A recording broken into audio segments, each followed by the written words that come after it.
Buongiorno, ben ritrovati, torna a 7 in punto. Questa mattina, lo facciamo una volta ogni tanto, ma come dire, era ora, parliamo di sport.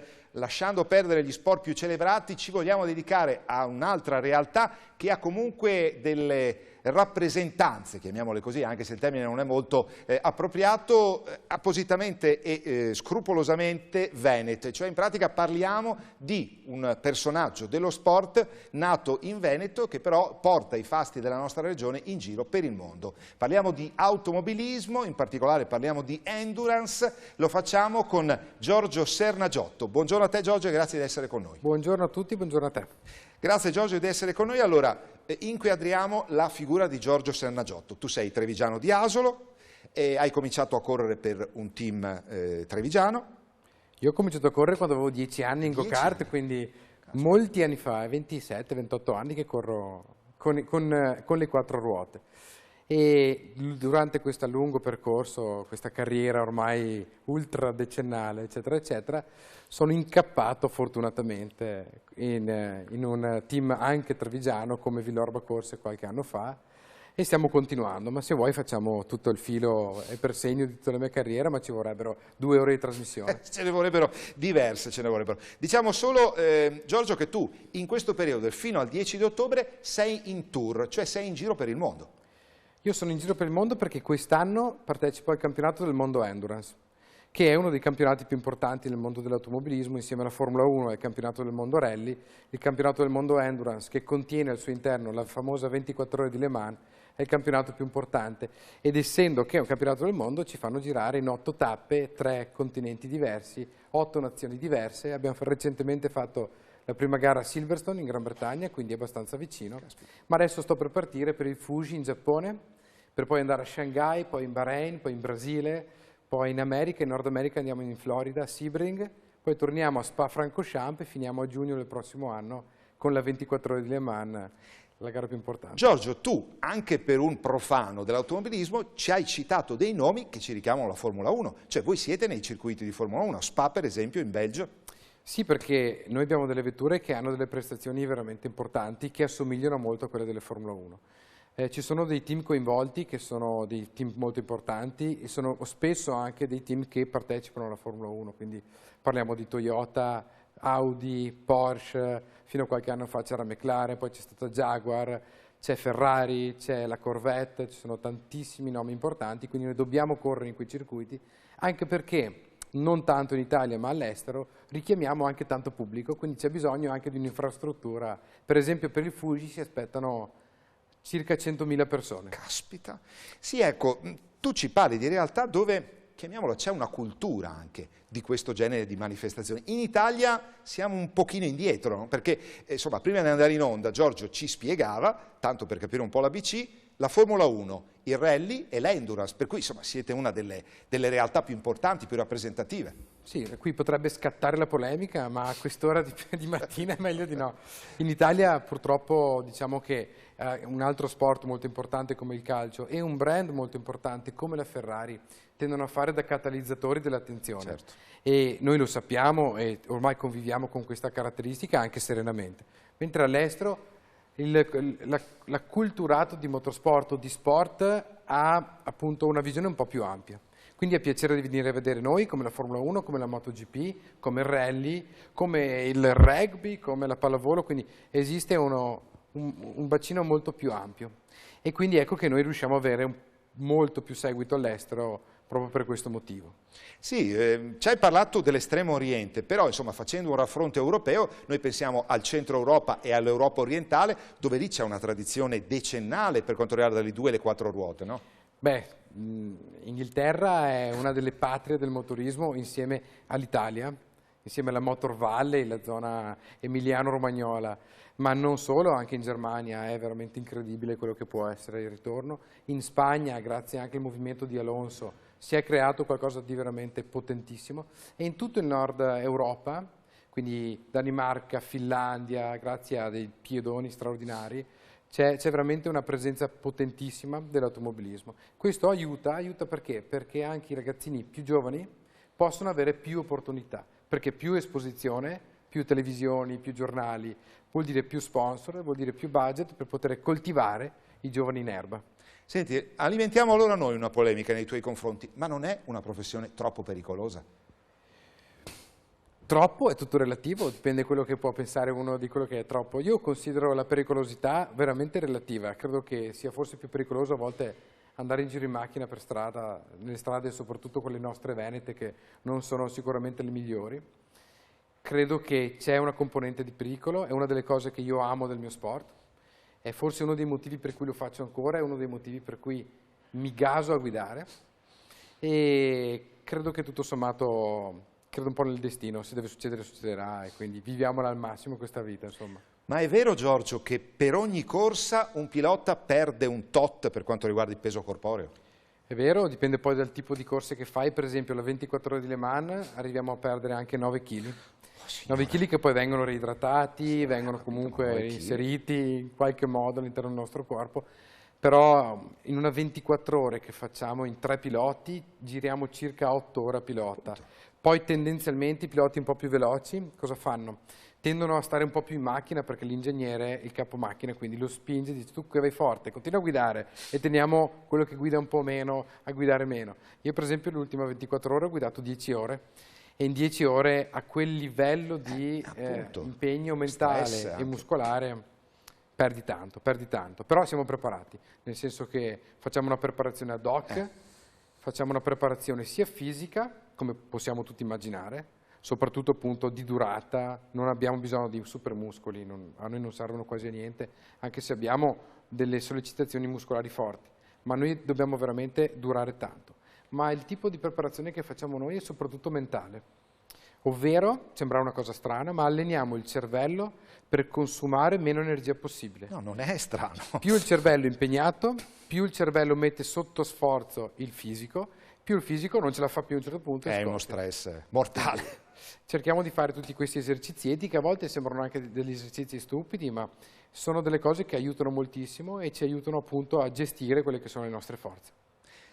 Senti l'immagine del calciatore che arriva col pullman e che ha le cuffiette, del nuotatore o della nuotatrice che sta ascoltando la musica, vale anche per voi in fase di preparazione degli istanti immediatamente precedenti l'evento?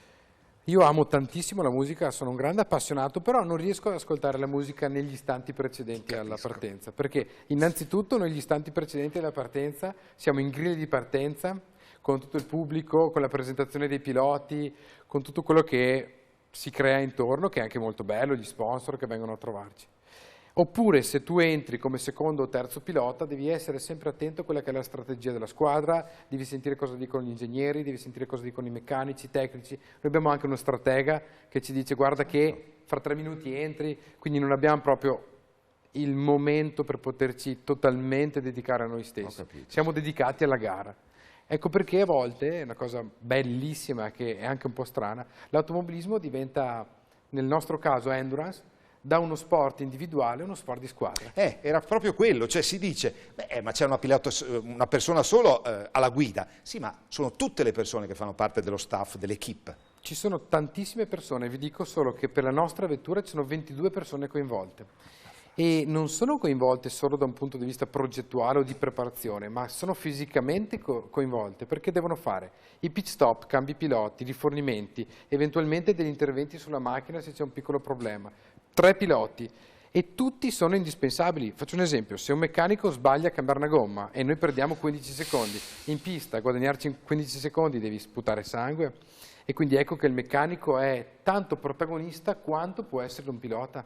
Certo che noi siamo la punta dell'iceberg, ma dietro c'è un lavoro veramente di tante persone ed ecco perché forse a volte quando facciamo una bella gara o vinciamo si gode molto di più perché si condivide, con tante persone. È la vittoria di una squadra. Guarda, stai parlando appunto, ci sono queste immagini che erano estremamente eloquenti delle persone che controllavano minuziosamente il prototipo, insomma il modello di vettura. Ecco, diciamo pure che tu appartieni appunto a questo team trevigiano che è sponsorizzato appunto da un'azienda farmaceutica, no? Questo lo possiamo dire? Certo, anzi dobbiamo dirlo, è la Cetilar. No, allora io corro per Cetilar Racing, che è questa squadra che è stata fondata da Roberto Lacorte, che è un illuminato imprenditore del settore farmaceutico. Siamo stati gestiti tecnicamente fino a qualche mese fa da Villorba Corse, quindi avevamo un imprinting trevigiano molto potente, adesso però per una questione tecnica siamo passati sotto un'altra gestione di una struttura piacentina. AF Corse è una struttura iperprofessionale, tanto quanto Villorba, ma che ha delle dinamiche diverse, per fare il campionato del mondo. Siamo una caratteristica forte però nel campionato del mondo perché siamo totalmente italiani. Nel nostro campionato ci sono tante squadre ma che hanno un mix di nazionalità. Noi invece siamo orgogliosamente completamente italiani. Tutti e 3 i piloti sono italiani, la macchina è italiana, è una Dallara prodotta e costruita a Varano de Melegari in provincia di Parma. Il main sponsor e anche gli sponsor tecnici sono per la maggior parte italiani. Abbiamo degli sponsor anche trevigiani, per esempio abbiamo la Frim che fa tutti gli aspetti dell'abbigliamento tecnico, che è di Volpago del Montello, ma non solo. E quindi noi abbiamo questo imprinting così potente e come payoff, come slogan, ci siamo chiamati The Italian Spirit of Le Mans, perché in realtà è una frase che ci hanno appioppato i nostri tifosi, perché noi abbiamo un modo di porci in questo mondo dell'endurance molto italiano. Ci piace, siamo sempre molto sorridenti, godiamo di quello che facciamo, ma allo stesso tempo andiamo anche piuttosto forte, non siamo proprio gli ultimissimi, quindi la cosa viene molto apprezzata. Non nascondiamoci dietro un dito, ma insomma i tedeschi non sono il massimo della simpatia, anche gli inglesi non è che sono il top, e i francesi non ne parliamo, e quindi ecco che quando arriva una squadra totalmente italiana piace anche agli altri, e questa è una cosa che sinceramente ci ha portato anche tanti vantaggi, sia da un punto di vista comunicativo che da un punto di vista anche di una fan base, da una base di tifosi molto ampia. Giorgio ci raccontava insomma, che è stato anche ospite a trasmissioni insomma, un po' più illustri di quella che noi rappresentiamo, coprendo un territorio nazionale, per cui insomma, diciamo, c'è una certa visibilità anche dell'endurance. Beh, adesso io prima un po' pianto il morto. No, vabbè, in insomma, realtà è giusto un porzioncino. Abbiamo sinceramente un buon seguito. Sicuramente se lo mettiamo a confronto con altre realtà inferiore, però non possiamo lamentarci. Abbiamo appunto questa gara, la 24 ore di Le Mans, che ha dei ritorni di immagini che sono spaventosi. Ci sono 300.000 persone in circuito, più di 120 milioni di telespettatori, quindi da questo punto di vista è fantastico. In Italia c'è una sensibilità per questo tipo di gare, perché sono molto belle, perché sono avvincenti, perché le macchine sono molto belle, sono molto spettacolari da vedere, e quindi ecco che abbiamo un buon seguito. Io credo che il prodotto automobilismo è una figata pazzesca. Sì. Se ci fosse qualcuno che ci crede un po' di più, secondo me potremmo far innamorare veramente milioni di persone. Insomma, sai meglio di me che qualche anno fa c'era un certo imprenditore trevigiano, che non è un certo, ma è una famiglia ovviamente molto importante del settore manifatturiero, che ci aveva creduto, insomma, e ha ottenuto anche dei risultati abbastanza importanti con piloti del territorio, insomma. Ricordiamo Riccardo Patrese, tra gli altri. Però volevo chiederti, Giorgio, cioè in tutti questi anni non è mai esistita, diciamo, una corsa sorella di Le Mans in Italia, cioè non si è mai riusciti a creare una 24 ore, che so, di Vangadizza? No, in realtà no, e non c'è un vero motivo, nel senso che secondo me a volte certe leggende nascono e non si sa neanche per quale motivo realmente. Le Mans è diventata mitica perché è iniziata nel 1923, sì. Perché è da più di 90 anni che la fanno. Non sappiamo esattamente per quale motivo, perché tra l'altro Le Mans è una cittadina di 100.000 abitanti, mi sembra, a sud-ovest di Parigi, ma abbastanza in mezzo alla campagna, quindi non è che ha una motivazione particolare. Secondo me si sono ritrovati con questa leggenda in mano, perché poi la leggenda la creavano anno per anno. Esisteva la 1000 km di Monza, che era una gara molto importante, bella, fino agli anni 70 l'hanno fatta, era molto bella, solo che purtroppo a livello organizzativo l'Italia ha qualche problema. Abbiamo tanti problemi con la gestione dei circuiti, scatterebbe anche qui un'altra polemica, ma non lo facciamo, e quindi hanno dovuto limitare moltissimo alcune gare, e giustamente Monza si era concentrata sulla Formula 1 perché gli faceva più introiti. Anche se comunque quando noi abbiamo fatto le gare qui in Italia abbiamo sempre fatto il record di affluenza dopo la Formula 1. Ecco, per cui insomma. Quindi diciamo che da questo punto di vista effettivamente potremmo riproporla. Appunto, niente male. Giorgio, come vedete, ci ha riempito di colori, oltre alla sua casacca, insomma la giacca del team che rappresenta, c'è anche questo meraviglioso casco con bianco, blu intenso e rosso. Diciamo, non è che abbiano delle caratteristiche particolari questi caschi, no? Rispetto a quelli magari usati in altre categorie. Beh, noi abbiamo delle caratteristiche su questo casco che sono importanti, che devono essere il peso, anche se è grande, pesa meno di 1 chilo. Giusto per dare un'idea. Meno di 1 chilo? Pesa 970 grammi, quindi perché noi abbiamo delle forze laterali veramente importanti, sì. Arriviamo anche a 4 G laterali, quindi meno pesa quello che è addosso, meno fatica fai. Poi altre caratteristiche di questo casco è che è completamente in carbonio perché deve attutire degli impatti di un certo livello, quindi sono omologati dalla federazione con delle regole super ristrette. Poi abbiamo delle visiere che servono per vedere sia di giorno che di notte, antiriflesso, polarizzate, eccetera, eccetera, ispirate anche ad alcune lenti da vista che vengono usate, tant'è che il know-how viene molto scambiato tra il mondo dell'ottica e il mondo dell'automobilismo, proprio perché nelle nostre gare corriamo di giorno, di notte, all'alba, al tramonto, quindi dobbiamo inventarci anche queste caratteristiche. Abbiamo un sistema di drinking system, dobbiamo bere molto, quello che dicevamo prima, quindi abbiamo tutto un sistema che con delle pompettine elettriche ci spara dentro dell'acqua, e poi abbiamo un sistema radio dove siamo sempre connessi con il nostro box, che è indispensabile, perché soprattutto in una gara endurance dobbiamo sapere esattamente il nostro passo di gara, la nostra velocità, quando fare il pit stop, quando rientrare, quando uscire, quando aumentare il ritmo, quando gestire le gomme, quando abbassarlo. Quindi ecco che la connessione radio è indispensabile. E pensa che questi caschi qua vengono prodotti qui in Italia. Il secondo produttore più importante di caschi da automobilismo al mondo è un'azienda italiana, anche questa, ed è della provincia di Bergamo, è la Stilo. È incredibile, siamo sempre qui. Noi in effetti siamo orgogliosi di portare il tricolore nel mondo, perché effettivamente noi abbiamo tutto per fare così bene. E in particolar modo a me piace portare il Leone di San Marco, perché quante volte io mi sono reso conto che un veneto, in genere, si auto-umilia molto spesso, è talmente modesto che a volte ci auto-umiliamo, invece noi, cavolo, siamo forti. Non si sa valorizzare. Io, per esempio, a me piace portare il mio accento veneto. Tutti quanti mi dicono, ma potresti fare un corso di dizione? Ma col cacchio io sono super contento di portare un po' di accento veneto nel mondo. E se quando parlo in inglese parlo con un po' di accento veneto, cavolo, è un orgoglio per me. Noi veneti dobbiamo veramente, da questo punto di vista, svegliarci, perché abbiamo delle caratteristiche che sono straordinarie. Sì, che non sono, come dire, mortificanti perché si sente l'accento, anzi devono essere un punto di orgoglio. Del resto siamo stati abituati per decenni alla cadenza romana, insomma. Esatto, insomma. O gli toscani, ma eccetera, eccetera. Loro ne vanno quasi orgogliosi. Io sinceramente sono orgoglioso di avere un po' di cadenza veneta, anzi me la tengo stretta e la porto nel mondo quando posso. Certo. Guarda, la cosa che ti volevamo domandare, Giorgio, è una vita molto dura, perché adesso tu sei in giro per il mondo, per cui cambi letto, cambi latitudine, cambi meteorologia, clima. Sì, questa è una cosa che quando sognavo da piccolo di diventare un pilota professionista non avevo preso in considerazione. Vabbè, insomma, l'entusiasmo prima di tutto. Per esempio parto oggi e tornerò il 10 di ottobre e ho fatto oggi la valigia per questi, non so nemmeno io quanti giorni di trasferta. In questi 17 giorni farò 6 differenti circuiti e 11 differenti hotel, giusto per dare un'idea. Sì. E faccio 2 continenti e 4 paesi, appunto 1 in Giappone e 3 in Europa, 6 circuiti.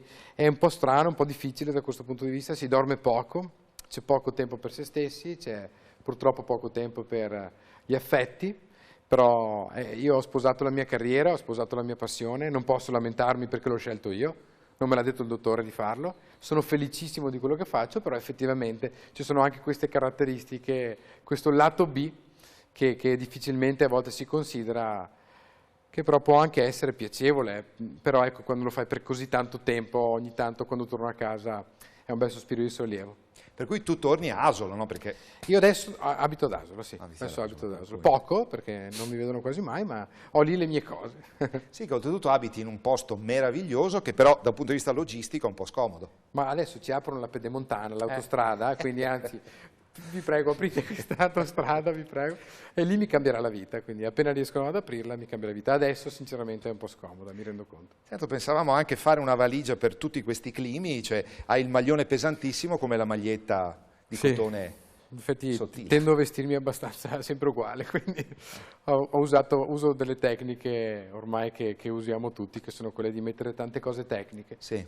quindi quello ti salva molto spesso. Grande invenzione, scusami, perché insomma Quello ti aiuta. si adatta anche al Sì. corpo. Ma per capirci, Giorgio, non so, siete in un momento di particolare stress per cui ti fanno male le spalle, avete la possibilità di sedute di massaggio per potervi rilassare? Durante le gare abbiamo sempre i nostri fisioterapisti, quindi perfetto. ci curiamo di più durante le gare che in tutto il resto del periodo, perché per esempio io che faccio il pilota e l'allenatore per altri piloti, quando vado a fare l'allenatore per altri piloti, i fisioterapisti non sono lì per me.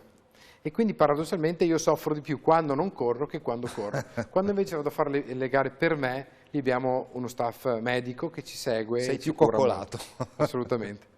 Beh, insomma, non male. Dunque, insomma, ricapitolando, tu hai fatto 3 volte la 24 ore di Le Mans. Io ho fatto già 3 volte la 24 ore di Le Mans di seguito, che è già qualcosa di carino. Cioè 3 anni. Di seguito, dal 2017, 18, 19. E abbiamo anche conquistato una top 10 assoluta, che per un team privato era qualcosa di più unico che raro. Tra l'altro al debutto, quindi facendo una gara molto bella. L'anno dopo, il 2018, sono diventato anche molto famoso per un super incidente dove la vettura ha preso il decollo volando a 5 metri di altezza, ma insomma fa parte del gioco anche questo. 2019, quest'anno, terza edizione, abbiamo concluso al 13° posto, quindi un altro buon risultato. E per il prossimo anno, siccome già i contratti sono firmati, parteciperò ancora e lì puntiamo a fare un altro exploit, un altro obiettivo potrebbe essere quello di stare ancora nei primi 10. Ma chi sono i più forti, gli avversari più temibili? Beh, nel mondo dell'endurance i nomi sono veramente potenti. Per esempio uno su tutti è Fernando Alonso. Fernando Alonso è uno forte, oppure Jenson Button, che è un altro che va veramente forte, Brandon Hartley che ha corso appunto fino a poco tempo fa con Toro Rosso e con Red Bull, Sébastien Buemi, tanti piloti ex Formula 1. Per esempio nel campionato del mondo che corro io ci sono più di 25 piloti ex Formula 1. Su 40 io sono uno dei pochi che non ha corso in Formula 1, quindi il livello è altissimo. E a livello di brand, oggi come oggi Toyota sugli scudi è veramente al top, c'è Alpine che è tornata alle corse dopo tanti anni e sta facendo super bene. E nel mondo del Gran Turismo, che è l'altra categoria perché noi corriamo con i prototipi, nel mondo del Gran Turismo invece abbiamo i super nomi che sono Ferrari, Corvette con la Chevrolet Corvette C07 l'ultima, poi abbiamo la Porsche, abbiamo la Aston Martin, quindi sono delle squadre molto forti. Per quanto ci riguarda, noi come squadra privata appoggiata ad un costruttore più piccolo, già riuscire a stare nei primi 10 è appunto qualcosa di straordinario. C'è un piccolo grande miracolo, che poi tanto miracolo non è perché c'è dietro un lavoro piuttosto forte, intenso. Tu hai comunque guidato una Ferrari, no? Beh, io corro con le Ferrari, corro nel mondo del Gran Turismo anche, perché come dicevamo prima, ci dividiamo in varie attività. Io appunto sono un pilota nel campionato del mondo Endurance con i prototipi, sono un pilota nel campionato italiano Gran Turismo con la Ferrari, nella categoria GT3, che è una delle categorie più importanti nel mondo del Gran Turismo. Faccio da allenatore, da coach, come va di moda dire adesso, a 4 piloti diversi e quindi io mi divido in queste varie attività. Nel mondo per esempio del Gran Turismo, dove sto facendo il pilota, divido la macchina con Alberto Lippi, che è un ragazzo di Vicenza. Stiamo per vincere il campionato italiano perché fino adesso abbiamo vinto 5 gare su 6, ne mancano ancora 2, quindi manca poco per la matematica, quindi molto bene. E la prossima sarà a Monza il 20 di ottobre e siamo piuttosto positivi anche per questo programma qui. Quindi mi divido anche a fare varie attività e anche varie tipologie di macchine. Una cosa che a me è sempre piaciuta molto. Il pilota eclettico, quello che riesce a guidare vari tipi di macchine, secondo me è un pilota che ha qualcosetta in più. Insomma, il tuo anno è composto da 13 mesi. 13 e mezzo.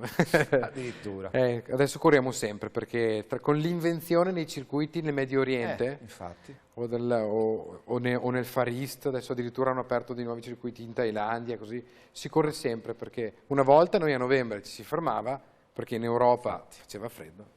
Adesso in realtà, per esempio, a dicembre andrò in Bahrain, a febbraio andrò in Brasile, quindi si sfruttano le belle stagioni dall'altra parte del mondo. E ovviamente tu non puoi fare il turista, perché insomma, forse la tua mente è concentrata su qualcosa d'altro. Siete stati anche in Algarve, no? Un'area del Portogallo, molto turistica, di cui in questi ultimi anni si è parlato soprattutto per il turismo, ma c'è anche, diciamo, una realtà importante per la vostra disciplina. C'è un circuito bellissimo, che è il circuito di Portimao, ci corriamo noi, ci corre anche la Superbike, un circuito molto spettacolare, ed è bellissimo perché, come dicevamo prima, andiamo a correrci di solito a fine ottobre, primi di novembre, perché lì è ancora bel tempo, visto che è molto molto a sud, circuito che ci piace sempre molto, e io l'ho fatto per 3 anni consecutivi nel campionato europeo. Quest'anno purtroppo non andrò perché nel campionato del mondo non è compreso questo circuito, però è un circuito che usiamo tanto anche per i test, anche se è molto molto distante perché è 2600 km da qui via strada, però lo usiamo nel periodo invernale, soprattutto a gennaio, perché lì è ancora caldo e riusciamo a trovare un livello di clima che assomiglia un po' al livello di clima europeo che abbiamo qui verso giugno-luglio. Verso giugno-luglio. Ed ecco perché andiamo lì a correre. Poi è una pista bellissima, piena di sali, scendi, piste, curve cieche, quindi ci vuole anche un po' di pelo su quel circuito. Sì, senti, voi siete stati toccati dalla polemica delle gomme, che insomma era scoppiata un po' di tempo fa. No, in realtà noi da questo punto di vista no, nel senso che da noi ci sono vari tipi di costruttori e si fanno la guerra loro. Noi come team ce ne stiamo un po' fuori, però sappiamo che la gomma è una variabile importantissima, noi siamo legati a Michelin, avremmo voluto legarci ad un costruttore italiano, Pirelli per esempio, ma Pirelli non partecipa al campionato Endurance perché è concentrata quasi completamente nel mondo del Gran Turismo e della Formula 1. Però sarebbe stato bello per esempio avere anche Pirelli nel campionato del mondo Endurance a controbattere contro Goodyear e Michelin, che sono oggi 2 grandi colossi che fanno le gomme per il nostro campionato. Però sicuramente la gomma è una variabile tecnica importantissima, importantissima. Sì, insomma, perché ovviamente il grande pubblico che segue la Formula 1, ormai anche i meno inclini a essere particolarmente attenti, sentono, ha vinto perché ha cambiato la gomma, ha usato le molle, che poi insomma che differenza ci sono? Dipende dal tipo di asfalto, dal tipo di percorso, circuito. Le variabili sono infinite, come hai detto giustamente. Infinite. Se abbiamo 6 ore, se volete vi parlo un po' di gomme. No, ma anche questo è uno studio, cioè non è uno di quegli studi, ma sì, oggi usiamo la morbida, no? Oggi... Le variabili, dette velocemente, sono la temperatura dell'asfalto, l'umidità, l'irraggiamento del sole. Se c'è per esempio nuvoloso ma fa caldo, è diverso che se c'è il sole ma fa freddo. Quindi questo anche influisce moltissimo. E lì in base a questo scegli la mescola e anche la carcassa, la costruzione effettivamente della gomma. Noi abbiamo anche noi 5 tipi di gomme diverse con un mix tra mescole diverse, quindi la gomma che c'è sopra, fusa sopra, e la costruzione della gomma stessa. E lì decidiamo insieme ai tecnici, anche se poi l'ultima parola va sempre al pilota. Al pilota. E anche quindi la responsabilità. Certo, appunto, cioè tutto il carico, l'onere è su di voi. Per esempio, tu ci parlavi di Thailandia, pensiamo all'umidità che c'è in una Thailandia, è spaventoso. Spaventoso. Andremo per esempio a Shanghai tra poco e anche lì sarà un problema di umidità. Lì c'è sempre un'umidità terribile. Anche a Shanghai. Sì. Però insomma, ormai lo sappiamo, in Bahrain anche farà molto caldo. Ma vabbè, insomma, siamo abituati, siamo preparati anche per questo. Sì, avete queste tute termiche, no, pensiamo anche alla sudorazione all'interno, insomma, dell'abitacolo, che deve essere... Sì, in realtà le tute sono costruite per espellere il calore, ma non possiamo avere delle tute che mantengano la temperatura, perché potrebbe creare uno shock al corpo umano, perché noi siamo troppo sotto pressione dal punto di vista fisico, espelliamo tantissimo calore tramite il sudore, se noi raffreddiamo la superficie tende a creare uno shock con il corpo e il corpo crea dei problemi e quindi è vietato per quello. Ho capito, molto interessante. Insomma, Giorgio ha avuto senz'altro il merito di spiegarci cose abbastanza complicate in tempi velocissimi, è stato bravissimo, per cui speriamo di averlo nuovamente con noi in un momento in cui sarai libero, per cui dobbiamo centellinare anche gli appuntamenti, insomma. Ma mediamente qual è un momento dell'anno? Non esiste o magari... A gennaio. A gennaio riusciamo un po' ad avere un 15-20 giorni di calma. Dopo già a fine gennaio si ricomincia a fare i test, a fare le prove, però da subito, noi l'ultima gara mi pare che ce l'abbiamo il 18, 19 dicembre, 20 dicembre, mi ricordo, prima di Natale, poi da lì ci tengono un mese un po' tranquilli.